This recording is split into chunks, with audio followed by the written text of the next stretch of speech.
Il était une fois un prince qui voulait épouser une princesse, mais une vraie princesse. Il fit le tour de la terre pour en trouver une, mais il y avait toujours quelque chose qui clochait.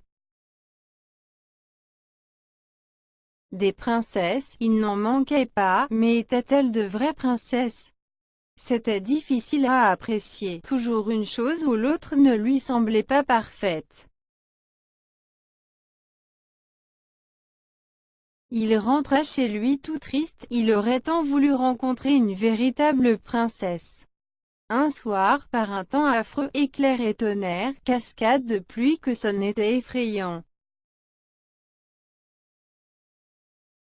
On frappa à la porte de la ville et le vieux roi lui-même alla ouvrir. C'était une princesse qui était là, dehors. Mais grand Dieu, de quoi avait-elle l'air dans cette pluie, par ce temps? L'eau coulait de ses cheveux et de ses vêtements, entrait par la pointe de ses chaussures et ressortait par le talon, et elle prétendait être une véritable princesse. Nous allons bien voir ça. Elle prit ensuite 20 matelas qu'elle empila sur le petit poids et, par-dessus, elle mit encore 20 édredons en plumes d'eider. C'est là-dessus que la princesse devait coucher cette nuit-là.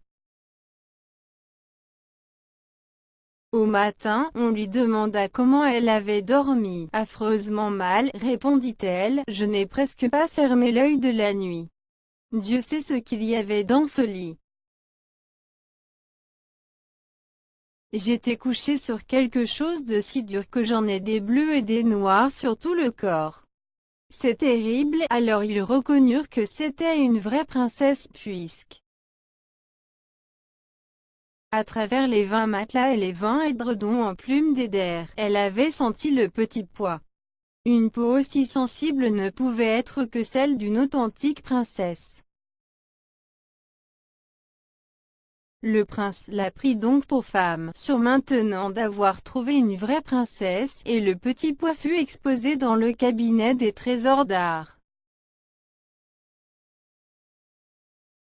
où l'on peut encore le voir si personne ne l'a emporté. Et ceci est une vraie histoire.